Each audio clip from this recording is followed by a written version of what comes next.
So in this video, I thought I'd discuss a few of the things that have been going around in my head for the last few days about Battlefield in general, and a couple of other things as well.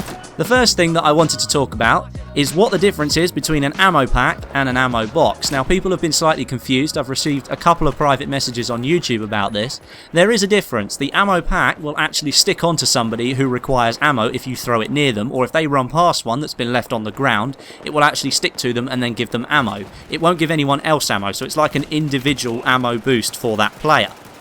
The ammo crate is still present in Battlefield 4, it just requires you to unlock it through the process of playing through the support class, and it works exactly the same as Battlefield 3, where you just put it down on the ground and you can supply anybody with ammo.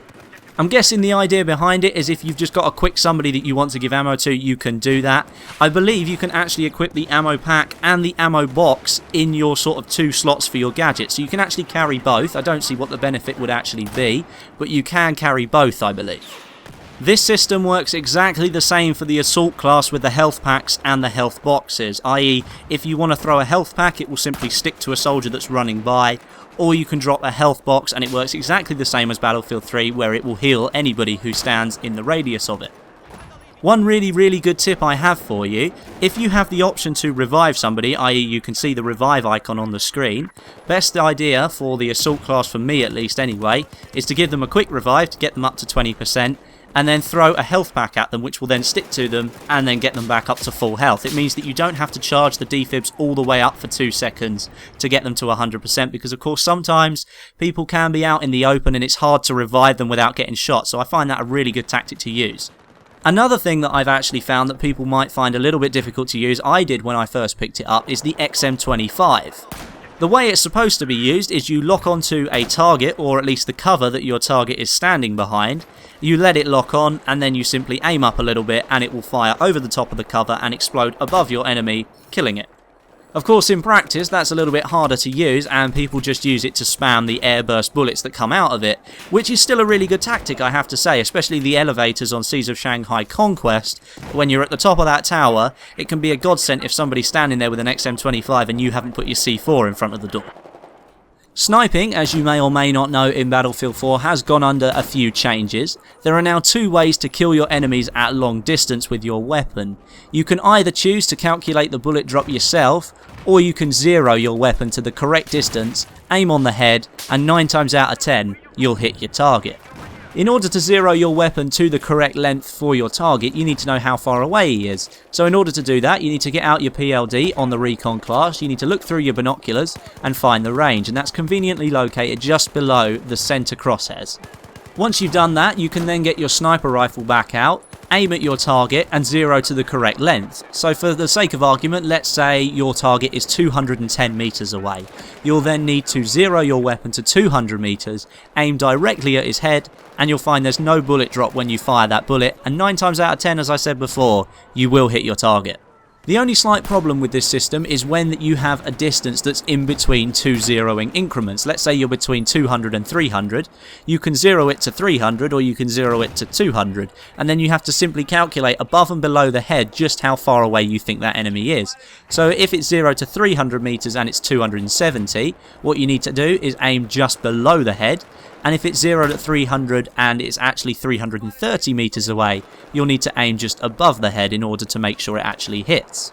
I found the zeroing system really effective, especially if you are on top of one of the buildings in Seas of Shanghai. You've got a little bit of cover there to use. It can be really effective because it's quite disorientating how far away those players actually are across the other side of the water there. If you're playing in close quarters, I still find it's much more effective to simply calculate the bullet drop yourself, because the amount of time it takes you to get the PLD out, find the range, zero your weapon, shoot the guy in the head, he's probably killed you 4 times if you're playing domination. So it's better if you could just calculate the bullet drop for yourself. And most of the time, if you're in close quarters, your enemy's probably less than 100 meters away, so you're not going to notice any bullet drop whatsoever anyway. So moving on to a couple of other things that I wanted to talk about today. The first thing, I'm not sure if you're aware already, but if you follow me on Twitter, I've been retweeting it like crazy. There is going to be a US versus EU Battlefield 4 tournament going on in London on November 1st. This tournament's going to be taking place on the Xbox One and specifically will be taking place on the second Assault maps that are available to the Xbox One as a timed exclusive. The reason I've actually brought this up is because I'm going to be taking part. I'm going down to London on November 1st. I'm going to be taking part in the tournament. Specifically because, well, I liked it at Eurogamer. I thought it was actually quite good on the Xbox One and I wanted to see what the second Assault maps look like. I want to see the Levolution and how they've built the maps, how they differ from Battlefield 3. Once again, I'm not sure if I'm going to be able to record any footage at this event because the last time I played on the Xbox One at Eurogamer I wasn't allowed to record any footage of the map Zavod 311, so I don't know how this is going to work for this event. I'm hoping they will let me record some footage, however it is going to be live streamed, so you're actually going to get to see me on the live stream, which will be quite cool. Second bit of information that I wanted to share, myself and Matt the Musketeer have now officially launched the Battlefield 4 Top 5 Plays on Pixel Enemy. So if you want to be in with a chance of seeing yourself on Pixel Enemy's channel and being in with a chance of winning either an Elgato capture card or some RoCap PC gaming gear, then follow the link below, it's in the description, I've highlighted it for you. That shows you exactly how you need to submit your clips to us, and the first episode will be going out at the end of the beta. And my final bit of news, I've launched a second YouTube channel. I felt it was time to start broadcasting some of the other games that I actually play. So if you want to go over there and subscribe, it's youtube.com/WestyExtra. My first series will be with the Crafty Cockney and we're playing a bit of Sniper Elite Nazi Zombie Army. So if that sounds something like you'd be interested in, then go over and subscribe. The videos will start going up next week. But that is the end of the video, guys. It's been a very varied one, but I hope you've enjoyed it all the same. So if you did, likes and comments are always appreciated. But until next time, my name is Westy, and I'll catch you guys in the next video.